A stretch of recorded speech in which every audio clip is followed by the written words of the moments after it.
연아, 잘 자고 좋은 꿈 꾸거라.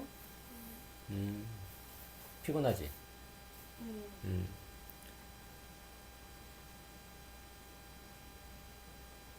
며느리감 고르기. 쌀 한 말로 석 달을 지내려면 아끼고 또 아껴도 모자랄 텐데 이게 웬일이에요? 가난한 농사꾼의 딸은 처음부터 배불리 밥을 지어 먹더니 떡을 만들어 온 동네 사람들에게 나누어 주었어요. 그러고도 곳간을 가득 채워 최부자네 며느리가 되었지요. 농사꾼의 딸은 지혜롭게 사람들의 마음을 얻고 누구보다 부지런했기에 사랑받는 며느리가 된 거랍니다.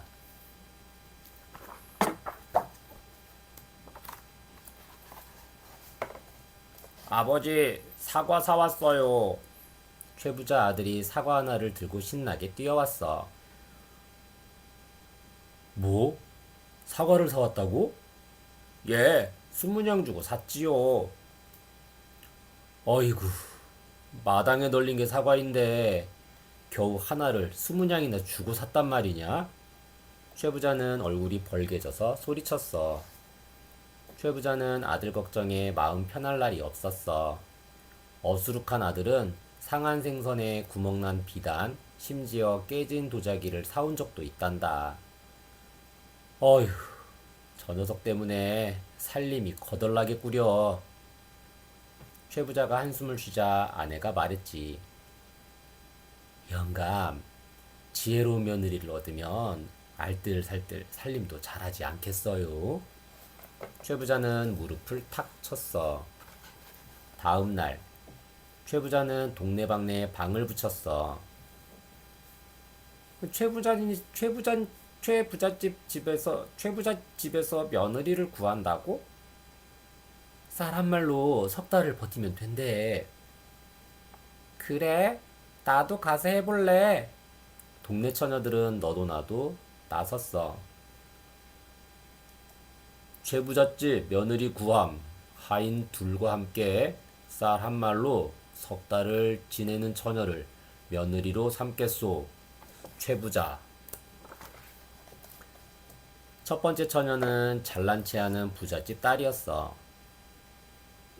흥, 뭐 어려울 거 있나? 석 달이니까 90봉지로 나눠 하루에 한 봉지씩 먹으면 되지. 부잣집 처녀는 나눠 담은 쌀로 밥을 했어. 가뜩이나 적은 밥을 셋이 나눠 먹으려니 한 끼에 한 숟갈씩밖에 못 먹었지. 그렇게 사흘이 지났어. 아, 배고파서 더는 못 견디겠어. 내가 왜 이 고생을 하는 거지? 부잣집 처녀는 냉큼 짐을 싸서 가버렸어. 두 번째로 빼빼 마른 처녀가 찾아왔어. 쌀을 아끼려면 안 먹으면 돼요. 움직이면 배고프니까 가만히 계세요. 처녀는 벌렁 드러누워 꼼짝도 하지 않았지. 이틀이 지나자 처녀도 하인들도 머리가 핑핑 돌기 시작했어. 뱃속에서는 꼬르륵 꼬르륵 난리가 났지. 결국 두 번째 처녀도 더 참지 못하고 비틀비틀 자기 집으로 가버렸단다. 그 뒤로도 많은 처녀가 찾아왔지만 하나같이 며칠을 쫄쫄 굶다가 돌아갔지. 사람들은 최부자가 구두쇠라며 수군거렸어. 최부자 부부는 땅이 꺼질 듯 한숨을 쉬었어.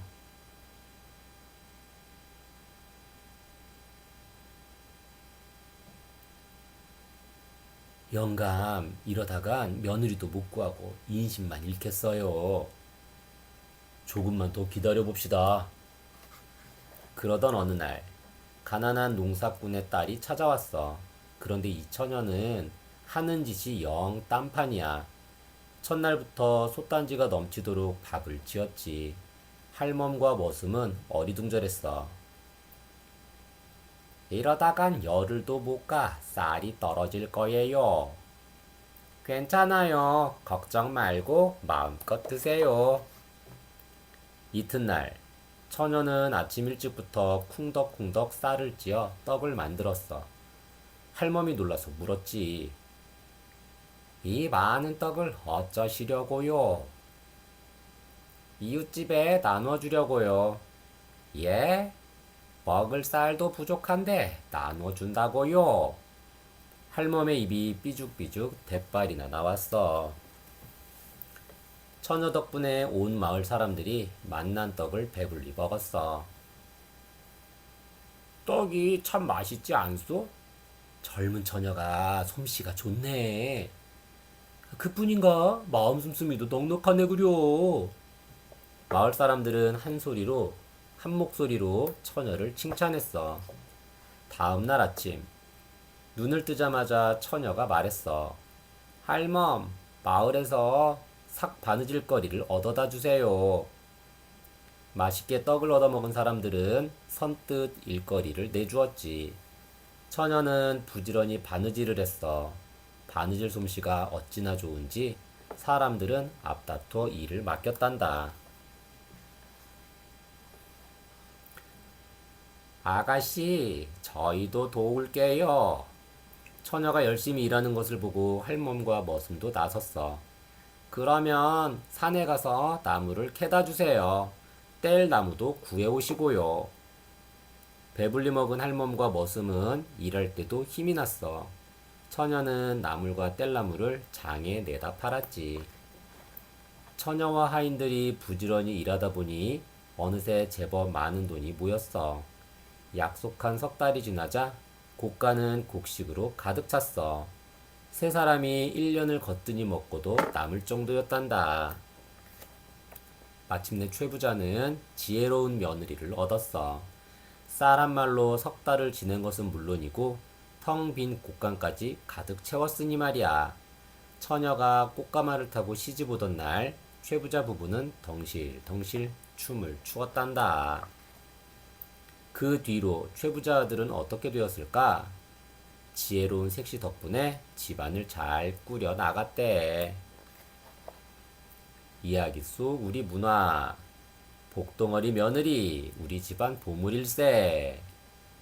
가난한 농사꾼의 딸이 최부자네 며느리가 되었구나. 지혜롭고 야무진 만큼 알뜰살뜰 살림도 잘 꾸려가겠지? 요즘은 남자와 여자가 혼이 나면 따로 살 집을 마련하는 경우가 많지. 옛날에는 여자가 남편이 살던 집으로 들어가 시아버지, 시어머니를 모시고 살았단다. 이처럼 여자는 혼이 나면서 친정 부모님 품에서 벗어나 한 집안의 며느리로서 살림을 도맡아 했지. 사실 옛날 며느리의 삶은 그리 편안하지 않았단다. 불편한 점이 없도록 어른들을 살뜰히 챙기고 철없는 아이들을 돌보는 일까지 모두 며느리 몫이었거든. 그뿐만이 아니었단다. 옛날엔 남편의 부모뿐만 아니라 형제들의 이르기까지 함께 사는 식구가 많아서 며느리가 할 일이 참 많았어. 아침 일찍 일어나자마자 우물에서 물을 길어오고 아궁이에 불을 지펴 삼시세끼 밥을 짓고 식구들 빨래하고 밤에는 호롱불 아래서 눈 비비며 바느질까지 했단다. 고된 시집살이가 힘겨울 때는 노래 한 자락이 절로 나왔어. 고추 당초 맵다 해도 시집살이 더 맵더라. 배꼽 같던 요네 얼굴 호박꽃이 다 되었네. 옛날 며느리들이 얼마나 고생하며 살림을 꾸렸는지 알겠지? 옛날의 가족은 어떤 모습이었을까? 요즘에는 식구가 적어 살림이 참 단출하지? 옛날에는 여러 식구가 한 집에 모여 살아서 집집마다 밥그릇도 숟가락도 참 많았단다. 식구 많은 대가족. 옛날에는 식구가 참 많았어. 한 집에 할아버지와 할머니, 아버지, 어머니, 손자, 손녀에 이르기까지 3대가 옹기종기 모여 살았거든. 이렇게 식구가 많은 것을 대가족이라고 한단다. 식구가 많다 보니 집안 곳곳 뛰놀며 말썽 피우는 아이들과 도란도란 이야기 나누는 어른들로 복닥복닥했지. 일도 같이 밥도 같이. 옛날에는 가족끼리 무엇이든 함께 했단다. 봄에 모내기를 할 때도 가을에 별을 뵐 때도 온 가족이 나서서 일을 도왔지. 김장을 할 때도 마찬가지였단다. 식구가 많은 만큼 김치도 많이 담가야 했는데 배추를 절이고 양념 버무리는 일을 온 가족이 팔을 걷어붙이고 도왔어. 그렇게 해서 담근 김치는 참 꿀맛이었단다. 한 동네에 끼리끼리. 한 동네에 큰아버지네, 작은아버지네, 아버지의 친척들까지 모두 모여 살기도 했어. 그래서 어떤 동네에는 같은 성을 가진 사람들만 사는 경우도 많았단다. 이야기랑 놀자. 알뜰살뜰 최부자네 며느리 장사하러 나섰네. 지혜로운 최부자네 며느리가 살림꾼 노릇을 톡톡히 하네.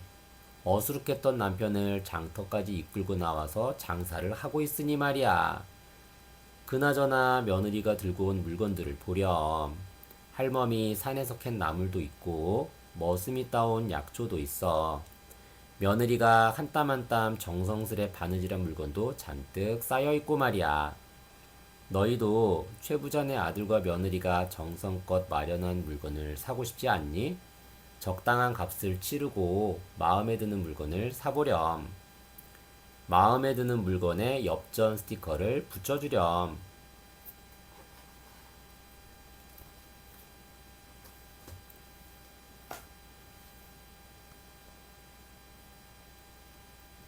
호랑이 잡은 토끼.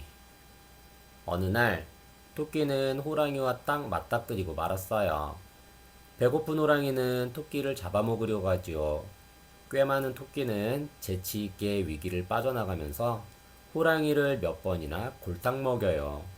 이 이야기에는 지혜가 힘을 이길 수 있다는 조상들의 뜻깊은 교훈이 담겨 있어요.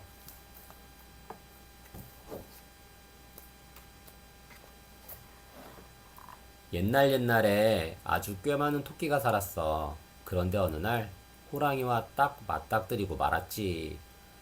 어흥, 배고픈데 마침 잘 됐구나. 호랑이는 쩝쩝 입맛을 다시며 다가왔어. 재빨리 머리를 굴리던 토끼에게 아주 좋은 꾀가 떠올랐지. 아유, 호랑이님, 마침 잘 만났습니다. 제가 막 떡을 구우려던 참이었거든요. 얼른 만난 떡을 구워드릴 테니 잠깐만 기다리세요. 토끼는 너스레를 떨었어. 호랑이는 떡이라는 말에 홀랑 넘어갔지. 떡이라고? 그럼 어서 구워다오. 호랑이는 입이 해벌쭉 벌어졌어. 토끼는 마른 나뭇가지를 모아 불을 피웠어. 호랑이 몰래 동글동글한 돌멩이를 불 속에 넣어 떡처럼 구웠지.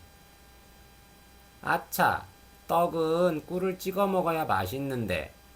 호랑이님, 제가 얼른 꿀을 가져올게요. 먼저 드시면 안 돼요. 토끼는 잽싸게 달아나 버렸어.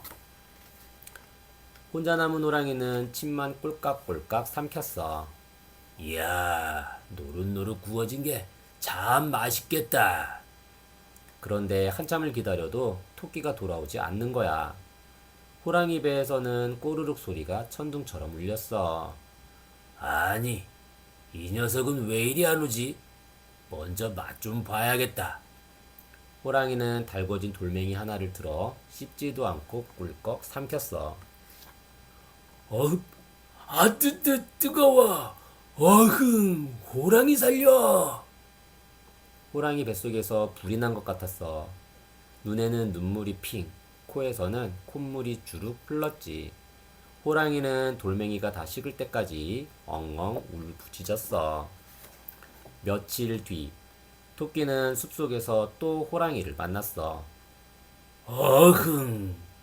화가 잔뜩 난 호랑이가 토끼의 목을 콱 움켜잡았지. 요놈! 저번에는 날 골탕 먹였겄다. 호랑이는 버럭 소리를 질렀어. 아유, 호랑이님, 그때는 제가 꿀을 가져오다 넘어지는 바람에 못 왔지 뭐예요. 토끼는 능청스레 핑계를 댔지. 토끼는 으르렁대는 호랑이를 살살 구슬렸어. 호랑이님, 오늘은 참새를 잔뜩 먹게 해드릴게요. 어? 참새라고? 호랑이는 참새 소리에 솔깃했어. 날아다니는 참새를 어떻게 잡는단 말이냐? 호랑이가 묻자 토끼는 잽싸게 대답했지. 제가 알아서 참새를 몰아올 테니 호랑이님은 입만 쫙 벌리고 계시면 돼요. 호랑이는 토끼가 시키는 대로 입을 크게 벌렸어. 아유, 눈은 감으셔야지요. 참새가 놀라서 도망가겠어요. 호랑이는 눈도 꼭 감았지. 토끼는 나뭇잎을 잔뜩 모아 불을 붙였어. 나뭇잎 타는 소리가 타닥타닥 났지. 그런데 그 소리가 마치 참새가 파닥파닥 날아다니는 소리 같은 거야. 아, 참새들이 몰려오나 보다. 호랑이는 좋아서 입을 한껏 벌렸어. 왜 이리 덥지? 으악! 불이야! 어흥! 호랑이 살려! 호랑이가 눈을 뜨니 주변이 온통 활활 타고 있었어. 호랑이는 허둥지둥 불을 껐지만 다리털은 홀랑 타고 말았단다. 얼마 뒤 토끼는 강가에서 호랑이를 또 마주치고 말았어. 요놈, 오늘은 꼭 잡아먹고 말 테다. 호랑이가 길길이 뛰며 덤벼들었지. 아유, 호랑이님, 저번에는 왜 그냥 가셨어요? 제가 숲에 불을 놔서 참새를 몰고 있었는데. 토끼는 도리어 큰 소리를 쳤어. 토끼는 빙글빙글 웃으며 호랑이를 달랬어. 호랑이님, 오늘은 꼭 물고기를 실컷 먹게 해드릴게요. 뭐? 물고기? 호랑이가 못 믿겠다는 물었어. 강이 온통 꽝꽝 얼어붙었는데 어떻게 물고기를 잡는단 말이냐? 잠깐만 기다려보세요. 토끼는 막대기로 얼어붙은 강에 구멍을 퐁 뚫었지. 호랑이님, 이 구멍에 꼬리를 넣어보세요. 호랑이는 고개를 갸웃대면서도 물고기를 먹을 생각에 토끼가 시키는 대로 했어.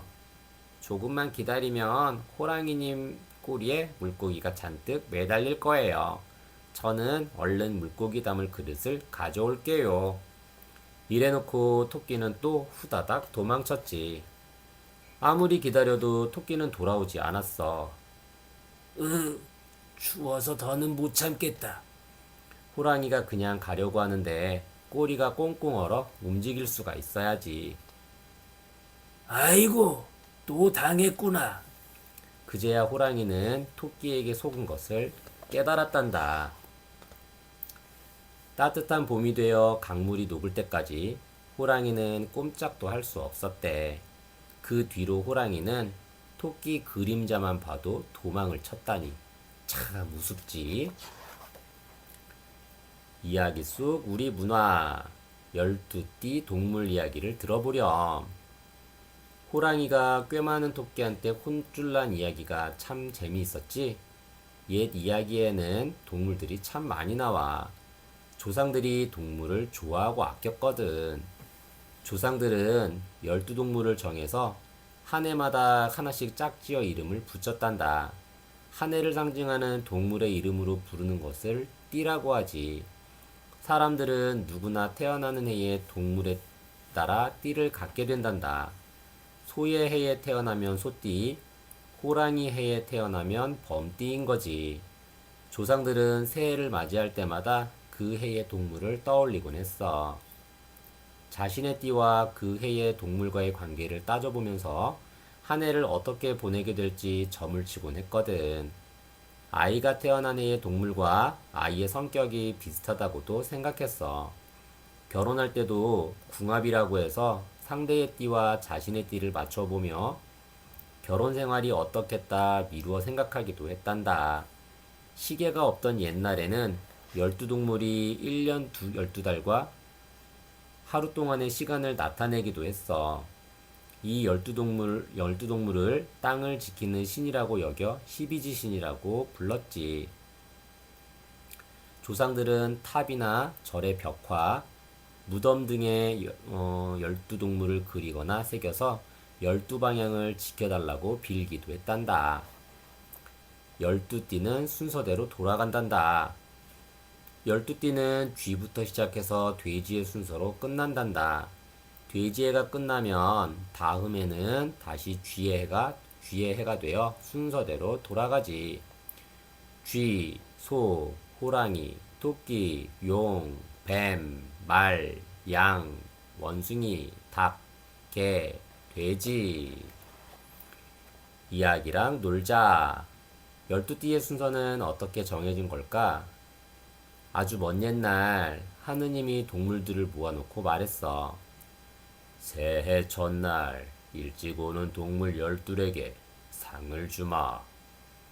가장 작은 쥐는 꼭 1등을 하겠다고 다짐했지. 그런데 부지런한 소가 전날 출발하지 뭐야. 쥐는 얼른 소 등에 올라탔다가 날이 밝고 하늘나라의 문이 열리는 순간 잽싸게 들어갔어. 그래서 쥐가 1등, 소가 2등이 되었지. 뒤이어 호랑이, 토끼, 용, 뱀, 말, 양, 원숭이, 닭, 개, 돼지가 들어왔고 하느님은 한 해씩 돌아가며 12마리의 동물의 이름을 붙여주었대. 이름과 순서에 맞게 동물을 붙여주렴.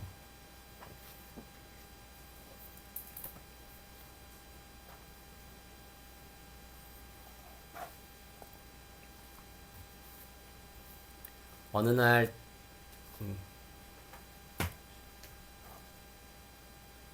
구렁덩덩 신선비. 대감댁 셋째 딸은 구렁이와 혼인을 해요. 겉모습보다는 됨됨이를 더 중요하게 여긴 것이지요. 첫날 밤, 구렁이는 구렁덩덩 신선비로 변해요. 하지만 언니들 때문에 색시는 신선비와 헤어지게 되지요. 색시는 신선비를 다시 만나기 위해 온갖 어려움을 이겨내요. 꿋꿋한 색시처럼 행복을 얻으려면 힘든 일도 잘 참고 견디는 과정이 중요하다는 것을 알려주는 이야기랍니다.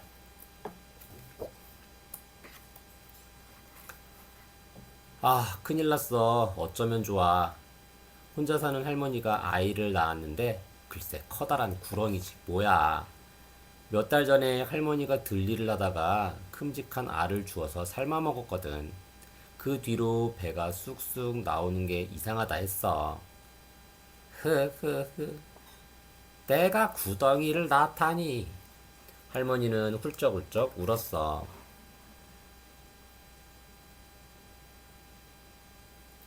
할머니, 아이를 낳았다면서요? 이웃집 대감댁 딸 셋이 쪼르르 구경을 왔어. 으악, 징글징글 구렁이 아냐?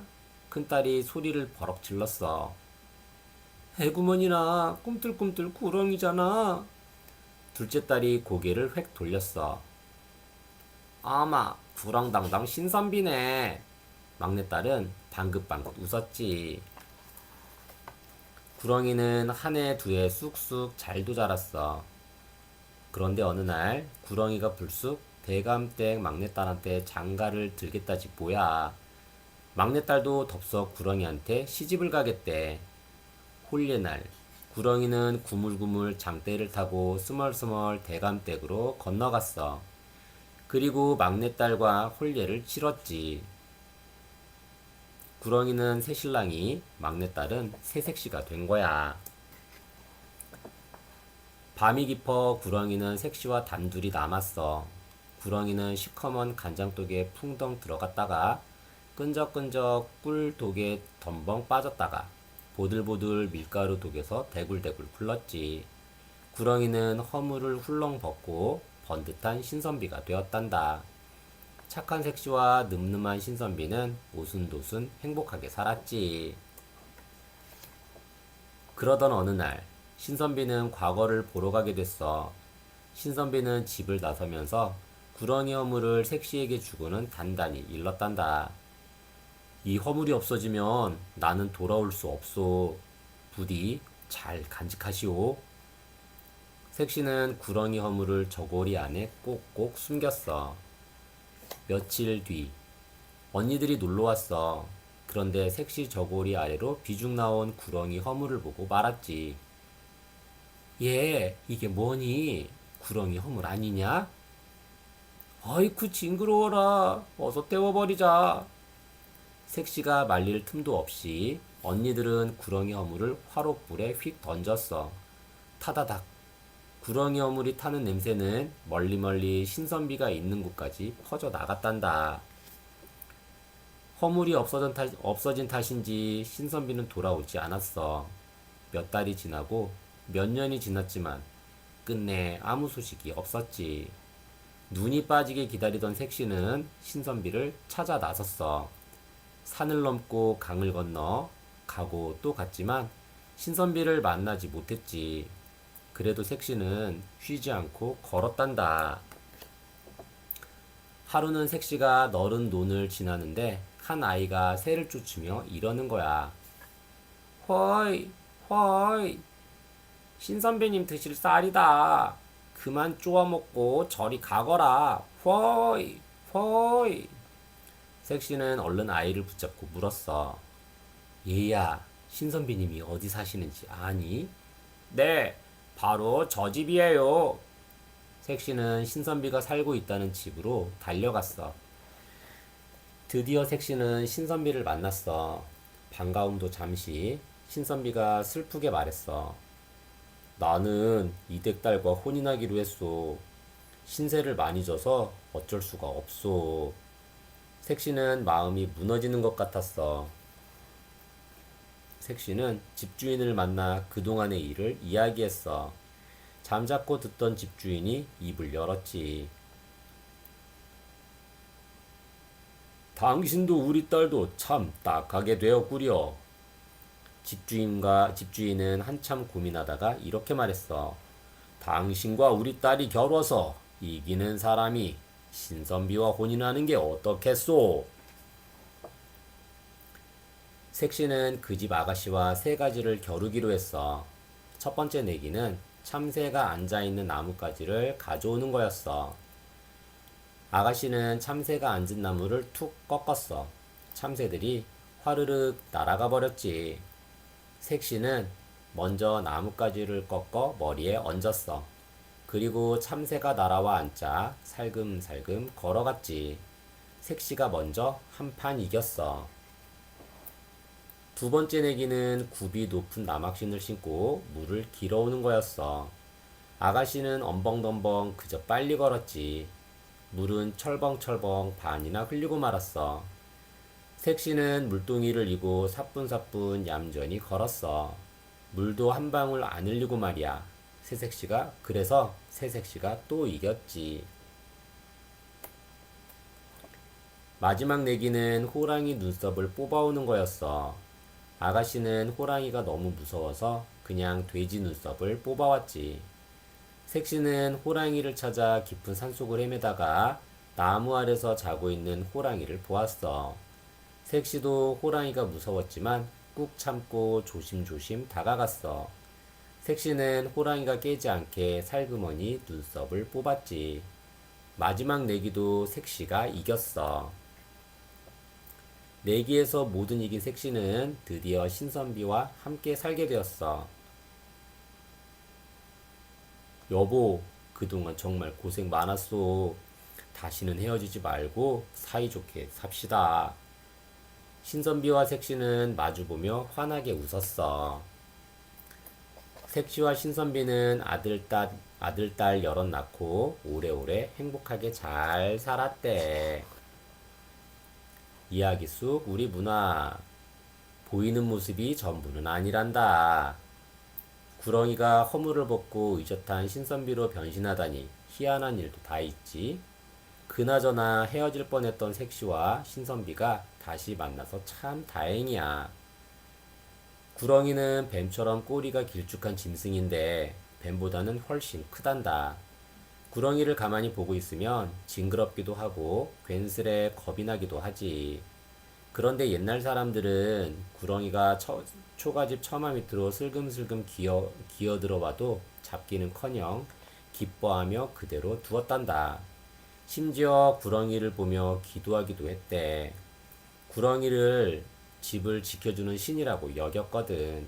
그래도 그렇지. 아무리 구렁이가 좋은 동물이라도 혼인까지 하기란 쉽지 않을 텐데 셋째 딸도 참 대단하지? 아마도 셋째 딸은 구렁이의 겉모습을 본 게 아니라 구렁이의 맑고 고든 마음을 알아보고 혼인을 결정했을 거야. 우리 조상들은 번지르르하게 겉모습을 가꾸는 것보다 마음가짐을 반듯하게 갖추는 게 더 중요하다고 여겼단다. 돈이 많거나 벼슬이 높다고 해서 또 얼굴이 잘생겼다고 해서 훌륭한 사람이라고 생각하지 않았어.